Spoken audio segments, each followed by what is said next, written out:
Hai YouTubers, samurai terhebat sepanjang sejarah.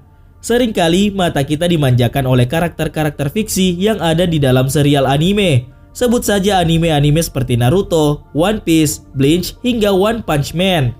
Namun yang gak kalah serunya kalau ngomongin anime adalah anime tentang samurai atau pendekar berpedang dari Jepang. Namun apakah kalian tahu kalau beberapa karakter fiksi samurai di beberapa serial anime ternyata terinspirasi dari samurai asli terhebat di dunia nyata? Dan berikut daftar samurai terbaik dalam sejarah Jepang. Tapi sebelum masuk ke daftar, di bawah video ini ada tombol subscribe atau tombol berlangganan. Kalau kalian suka dengan konten-konten daftar 5, kalian bisa menekan tombol itu untuk berlangganan video atau konten daftar 5. Dan ini gratis. Oke, lanjut. Miyamoto Musashi. Musashi sering muncul di berbagai media budaya pop hingga kamu bisa mengira dia adalah tokoh fiktif. Tapi tidak, dia ini samurai nyata yang memang benar-benar pernah mengukir jejaknya di dunia. Seberapa kuat Musashi? Menurut buku The Book of Five Rings, samurai yang satu ini pertama berduel waktu dia berumur 13 tahun. Dia menang dan membunuh musuhnya. Dua pencapaian Musashi yang paling terkenal adalah saat dia menang duel melawan Sasaki Kojiro serta mengalahkan para petinggi klan Yoshioka.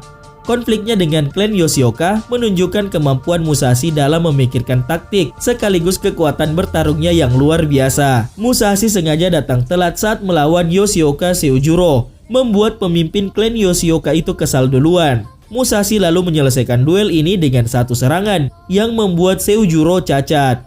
Audara Seijuro dan Shinichiro lalu memutuskan untuk menuntut balas. Musashi datang telat lagi, sepertinya memang sengaja untuk membuat musuhnya emosi, lalu dia menang lagi.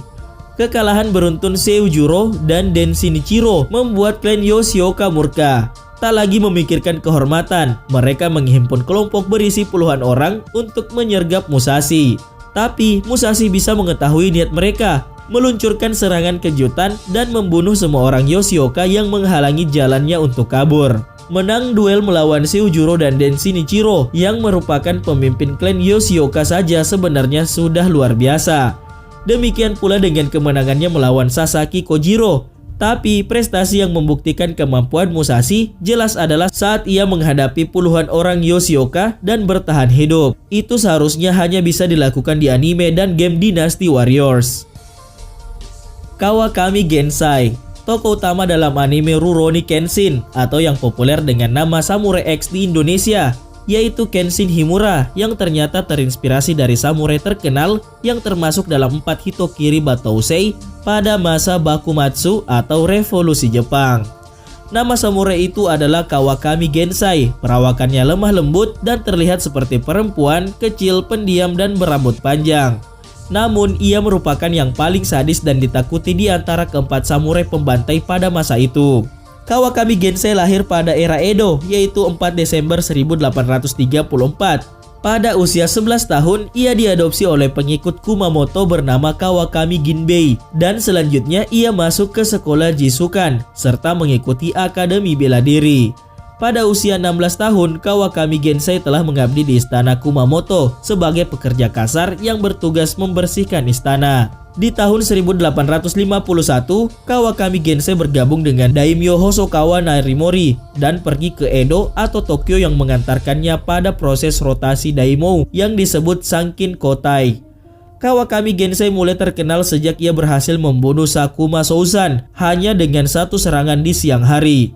Meski banyak tuduhan pembunuhan yang ditujukan kepadanya, namun hanya pembunuhan Sakuma Souzan yang dapat dibuktikan. Selain itu, Kawakami Gensai terkenal dengan sabetan pedangnya yang lurus, tidak pernah miring, pasti dan penuh keyakinan. Perjalanan Kawakami Gensai berlanjut dalam aksi militer Takasugi Shinsaku menentang ekspedisi Chosu. Saat aksinya di Kokura, Gensai akhirnya dipenjara hingga era restorasi Meiji. Setelah era restorasi Meiji, Kawakami Gensai dibebaskan dan mengganti namanya menjadi Takada Genbei dan menjadi guru. Akan tetapi karena ia melindungi Kietai, pejuang militan, Kawakami Gensai dipenjara dan dihukum mati pada 1872. Honda Tadakatsu. Honda Tadakatsu adalah samurai yang mengabdi di bawah Tokugawa Ieyasu. Hidup di puncak era Sengoku Jidai, Tadakatsu pernah terlibat dalam 100 pertempuran. Itu aja sudah prestasi menakjubkan, mengingat dia sukses bertahan hidup dari setiap pertempuran tersebut. Tadakatsu juga hidup di dunia di mana ilmu pengobatan belum berkembang seperti sekarang. Satu saja luka parah bisa mengakhiri karirnya sebagai samurai dan panglima di medan pertempuran. Tahu kenapa Honda bisa terus bertarung di lebih dari 100 pertempuran? Karena Tadakatsu begitu hebat. Dia tidak pernah menderita luka serius, dia juga tidak pernah dikalahkan oleh samurai lain. Kalau kalian menemukan Tadakatsu di game atau anime, biasanya kalian akan melihatnya dengan helm khasnya yang dihias dengan motif tanduk rusa. Itu bukan sentuhan fiktif. Dia betulan memang mengenakan helm unik itu ke pertempuran. Jadi seharusnya para samurai yang ingin mengukir nama bisa dengan mudah menemukannya dan melawannya. Tetap saja hingga Ieyasu menciptakan Jepang yang stabil dan aman, Tadakatsu tidak terkalahkan. Tomo Gosen, samurai perempuan tidak hanya ada di anime-anime. Di sejarah Jepang juga ada samurai nyata tangguh yakni Tomo Gosen. Menurut Tale of Heike, Tomo Gosen adalah perempuan yang sangat cantik. Ia memiliki kulit putih dan rambut hitam panjang. Tapi kalau Tomo harus mengangkat senjata, maka musuh-musuhnya pun akan gentar. Dia jago memanah, dia jago berkuda. Sebagai petarung, dia disebut-sebut sebagai pejuang yang sekuat 1000 prajurit. Saat dibutuhkan, Minamoto Yoshinaka tidak ragu mengirim Tomo ke garis depan. Pada akhirnya, Tomo yang melayani Yoshinaka terlibat dalam konflik internal klan Minamoto. Minamoto Yoshinaka, sosok yang memimpin Tomo, ingin menjadi pemimpin klan Minamoto. Minamoto no Yorimoto menyambut ambisi ini dengan menyerbu Yoshinaka. Kalah jumlah, pasukan Yoshinaka tidak bisa berbuat banyak.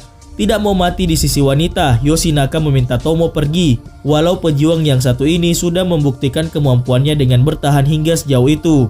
Tomo pun pergi, nasibnya setelah itu tidak diketahui.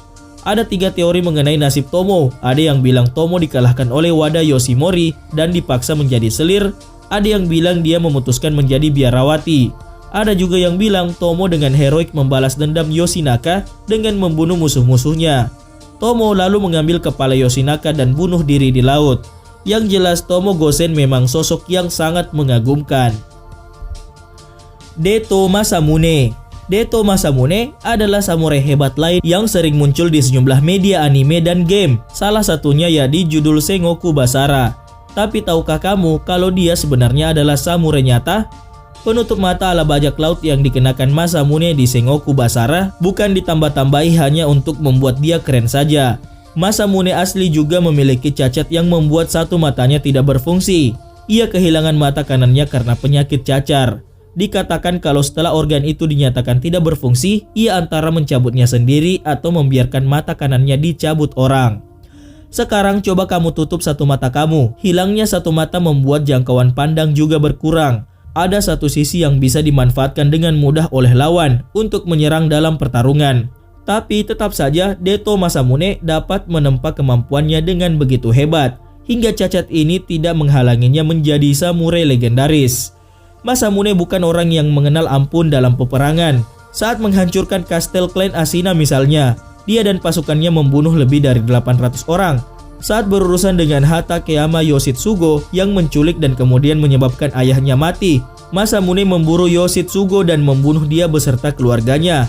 Masamune tidak terkalahkan baik dalam perang maupun adu pedang. Dan sekali lagi, Masamune melakukan itu dengan satu mata saja.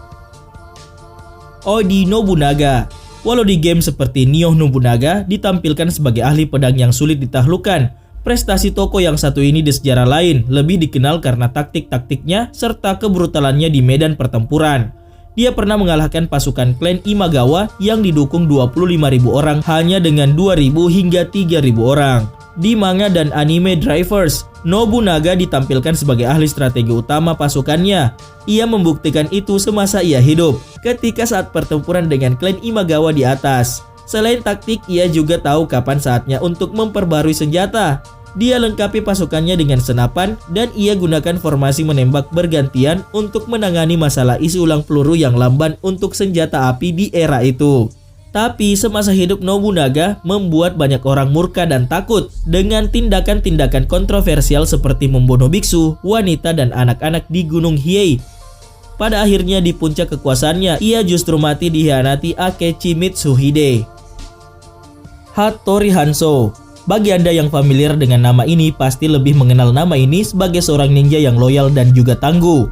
Hattori Hanzo adalah seorang samurai yang juga merupakan seorang ninja. pemimpin klan ninja Iga, ia memiliki julukan Oni Hanzo atau Devil Hanzo. Ia bertugas melakukan mata-mata dan penipuan yang akhirnya berhasil membawa Tokugawa menjadi shogun atau kaisar Jepang. Hattori Hanzo meninggal pada tahun 1596 di umur 55 tahun. Ada berbagai versi mengenai kematiannya. Salah satu mengatakan ia mati secara alami. Versi lainnya mengatakan bahwa ia mati karena dibunuh rivalnya dari klan ninja Fuma, yakni Kotaro Fuma. Kotaro Fuma menipu Hattori Hanzo ke tempat sempit yang di sana Hanzo masuk ke dalam perangkap Kotaro. Maeda Keiji. Maeda Toshimasu atau lebih dikenal sebagai Maeda Keiji adalah samurai yang lahir sebagai klan Tokugawa dan diadopsi oleh Maeda Toshihisa. Ia menjadi bawahan Oda Nobunaga bersama pamannya. Jika Anda mengetahui Lubu dari sejarah Cina, maka Keiji sering dibandingkan kekuatannya dengan Lubu dari sejarah Cina tersebut. Aksi terkenalnya adalah saat ia bertempur dengan pasukan Iyusugi di pertarungan Mogami. Ia menembus pasukan musuh hanya dengan 8 pengendara kuda dan memecah formasi pasukan musuh. Ia juga dikenal karena kudanya yang bernama Matsukase. Dengan kudanya dan tombak bergigi duanya, ia menunjukkan kekuatan yang luar biasa. Berdasarkan legenda, Matsusake adalah kuda yang tidak diperbolehkan siapapun mengendarainya, tetapi hanya Maeda yang dapat menjinakkan kuda tersebut. Beberapa mengatakan mungkin karena sifat liar Maeda. Sejak saat itu mereka tidak pernah berpisah. Tokugawa Ieyasu. Tokugawa Ieyasu mungkin merupakan samurai yang paling terkenal sebagai salah satu pemersatu Jepang. Yang lain adalah Oda Nobunaga dan Toyotomi Hideyoshi. Walaupun Tokugawa tidak memiliki keberanian dan kisah menakjubkan seperti Nobunaga dan Hideyoshi, ia mencapai puncak dengan cara meletakkan dirinya pada posisi terbaik pada semua kemungkinan. Ia membayangkan feodalisme Jepang seperti permainan papan. Salah satu aksinya yang terkenal adalah pada saat ia memenangkan peperangan Sekigahara, salah satu perang paling penting di sejarah Jepang yang memperbolehkannya menjadi shogun atau kaisar Jepang beberapa tahun kemudian. Bahkan kejayaannya dapat bertahan sampai 250 tahun, di mana ironisnya di masa ini jugalah masa samurai terakhir. Takeda Shingen merupakan daimyo luar biasa dari provinsi Kai dengan julukan Tiger of Kai. Ia juga disebut-sebut, seandainya ia tidak mati karena peluru pada tahun 1573, ia mungkin akan melebihi Oda Nobunaga. Walaupun adanya peperangan konstan yang menghancurkan klan-klan lain, klan Takeda yang dipimpinnya berhasil menunjukkan kekuatan pada peperangan yang didominasi oleh Oda Nobunaga dan Tokugawa Ieyasu. Salah satu aksinya yang paling terkenal adalah pertempuran berdarah dengan rivalnya, Uesugi Kenshin, di mana ia bertarung 1 lawan 1 melawan Uesugi yang berada di atas kuda hanya dengan sebuah kipas peperangan.